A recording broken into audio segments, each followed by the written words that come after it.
Hello fabulous ones, welcome back to my channel. I am Marlo Keenan, and if you're new here, welcome to the fabulous family. Today I come to you with another foundation review. I'm going to be doing it just a little bit differently, but I'm going to go through all of the information per usual. And we're going to be doing the new Charlotte Tilbury Airbrush Flawless Foundation. So if you want to see how this foundation held up and performs, continue to watch, but don't forget before you leave to subscribe to my channel and hit that notification bell so you don't miss any of my future uploads. Now, let's get into the video.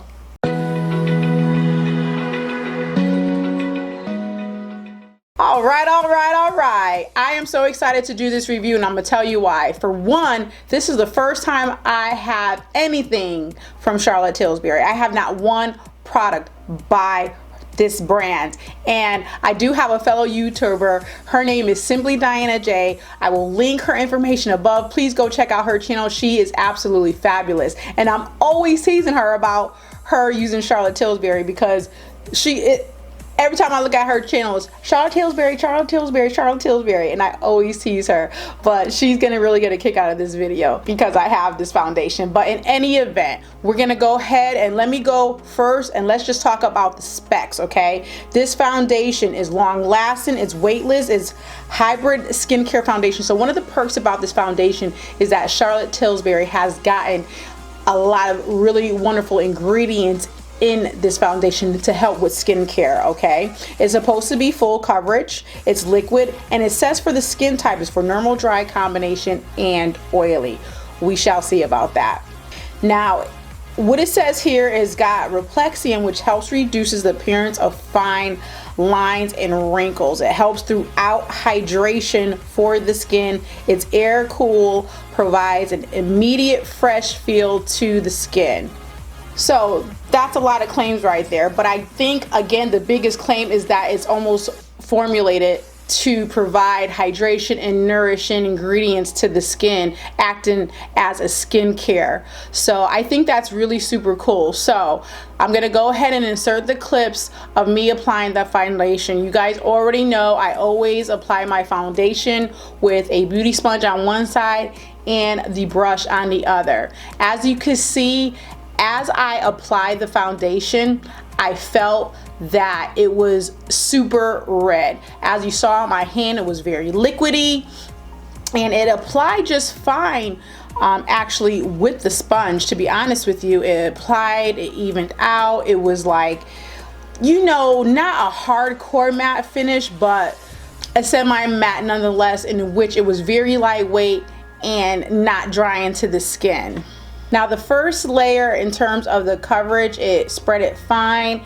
You know, it appeared to be medium coverage at, like I said, and you can still see my freckles though. I did apply another layer and it covered it up, but again, I didn't go ham and put too much because I don't wear that much foundation, but it's definitely medium to full coverage for sure with the sponge.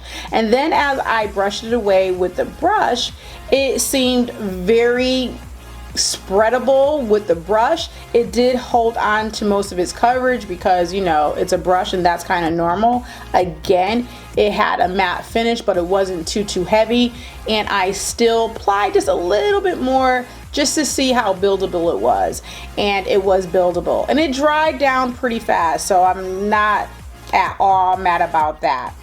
It did not cover all of my freckles, but again, that is just simply because, you know, I didn't put a whole bunch on, you know. So now in terms of the wearability, I had this foundation on since 10 a.m. It's now 3:15, so that's long enough. I could tell if I'm gonna like it or not, and it wore just fine. And let me tell you, it still really does look good, you know. And I had cooked, you know, after I put on this foundation, I had cooked, I was in the oven, I sweated a little bit, you know what I'm saying? So it held up through all of that. And again, the finish still is like a semi-matte, but I do have a setting spray and all that stuff. I bronze up the skin. I didn't set it, so I'm impressed of the way it held up when I was in and out of the oven. Again, I really do like the finish. Now this is my issue, okay? So about the shade range, I was having difficulty understanding why this looked so red. And this color is, I can't tell if it's because it's too dark or if it's because it's too red why it's looking the way it looks. I feel like it's a combination of both, but you have to realize when I was on the Charlotte Tilbury website and I put in all the colors that I was with NARS and MAC and all that, it told me to do 8 medium, and I'm like, this looks way too light, especially with my tan skin. So then I did it on the Sephora website and it instructed me to do number 11 warm. So this foundation has all the tones, the cool, the neutral, the warm, and everything. And so I'm like, okay, let me get number 11 because I felt that it was a safe bet. Now, when I read the description, it did say for tan skin. Number 11 is tan for warm undertones and all that stuff. Now they have 11 shade ranges for tan skin, ranging from neutral, cool, and all of that stuff. So I feel that I'm somewhere in between a 9 and the 11. I need to go to Sephora and maybe get a better match, but right now, I like the foundation. I like the way it's held up. I like the finish of it. It still looks great, but I'm thrown off because I have the wrong shade right now. And it's hard to me, it's hard for me to make a really good assessment on whether this is like, okay, I'm gonna buy this for $44, you know? So what I need to do is I need to go back and get the right shade so I could test it again, so maybe I could really be like, okay, this looks good on me. But right now, for this to be 11 warm and under the tan category, which I am, it's super red. And I don't like that. You know what I mean? And so I did clean it up. Obviously, you guys may not even be able to tell on camera, but I could tell. It's too dark and too red. So I don't know. I don't know what I'm gonna do. But in terms of my overall thoughts on the foundation, I do like the finish. I do like the coverage. I do like the wearability.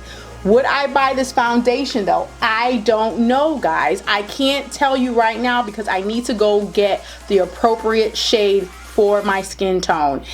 This is just too red. I'm bringing it back. I'm bringing it back. But what I'm going to do is, before I actually return it, I'm going to get my right skin tone, try it on again, and then see how I like it. And if I like it, I will just exchange it for the right color. If not, it will be going back. And it's unfortunate because I have such high hopes for this foundation because it's my first Charlotte Tilbury product, you know, and I just really wanted it to work. And it is working outside of the color and me being super red. You know what I'm saying? So that's my only issue. I hope that helps. I feel like the last foundation review I did was almost ambiguous, just like this one as well. But remember that I'm gonna always put my updates on the foundation, what I find and what I discover, in the description bar, and I will always pin that comment to the top. So always just come back and look to see what I said in the next week or so. But other than that, that's all I got. Anyway, again, I hope you guys enjoy this review. Please sound off down below. Let me know what you think. Let me know if you guys even tried this foundation. Let me know your thoughts and opinions on it. And of course, until my next video, y'all, I love you guys so much. Bye bye now.